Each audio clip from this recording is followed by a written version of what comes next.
যে তাকওয়ার একটা ব্যাখ্যা আপনি কি আমাকে বলতে পারেন তাকওয়ার ব্যাখ্যাটা কি? তিনি বলেন হ্যাঁ পারি। কি ব্যাখ্যা? তিনি বলেন যে দেখুন, তাকওয়ার ব্যাখ্যা হচ্ছে এই যে সংকীর্ণ একটি রাস্তা, সরু ন্যারো একটা রোড, এই ন্যারো রোডের দুই দিকে আছে কাঁটাযুক্ত লতা পাতা। এই কাঁটাযুক্ত লতা পাতার মধ্য দিয়ে এই সরু রাস্তা দিয়ে আপনি যখন যাবেন তো কিভাবে যাবেন? হযরত ওমর বললেন আমার জামা কাপড় এইভাবে খুব আটোসাটো করে আমরা যাব, যাতে করে গায়ের চামড়াও না ছেড়ে আমার জামাও যাতে না ছিঁড়ে যায়। হযরতে কাব বিন উবাই রাদিয়াল্লাহু তাআলা আনহু বলছেন এটার নামই হচ্ছে তাকওয়া। এটার নাম কি? তাকওয়া।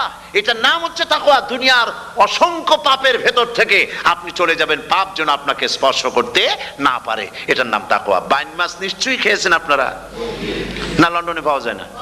পাওয়া যায়। এই বাইন মাছ যারা খেয়েছেন আপনারা, আমি জানি না আপনারা জানেন কিনা বাইন মাছ কোথায় থাকে, পানিতে থাকে না কাদায় থাকে?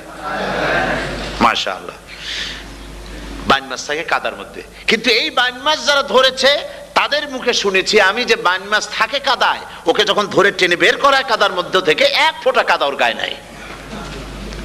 এই কলুষিত সমাজ, পাপে ভরপুর, গ্রেট ব্রিটেন, আমেরিকা, পাশ্চাত্য, আমাদের দেশ, সর্বত্র পাপ আর পাপ। এই পাপের মধ্যে বাইন মাছ শুধু খাইয়েন না, ওর কাছ থেকে শিক্ষাও গ্রহণ করেন।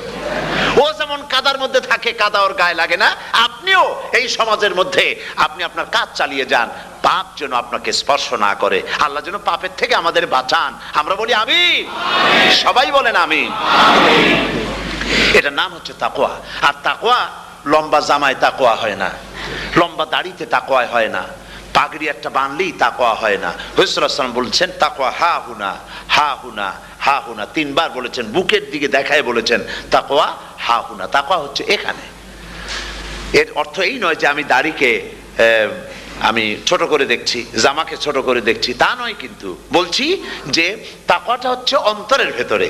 এই অন্তরের ভেতর থেকেই এটার বহির প্রকাশ হতে হবে। আপনার কথায়, আপনার বলায়, আপনার ওঠায়, আপনার বসায়, আপনার চালচলনে, আপনার বিয়ে শাদিতে, আপনার ব্যবসা বাণিজ্যের সর্বত্র তাকওয়ার ছাপ প্রদর্শিত হতে হবে। তাহলেই আমার মধ্যে তাকওয়া এসেছে বলে প্রমাণ হবে। আর এটাই আল্লাহ পাক চান, রমজান মোবারকে তোমাদের মধ্যে তাকওয়া সৃষ্টি হোক। রোজা সম্পর্কে এই কথাগুলি আমি বলে নিলাম। প্রথম 10 দিন শুধু রহমত নাজিল হবে, দ্বিতীয় 10 দিনে আল্লাহ পাক শুধু মাফ করতে থাকবেন, আর তৃতীয় 10 দিন আল্লাহ পাক জাহান্নাম থেকে মুক্ত করে দিবেন। সুবহান।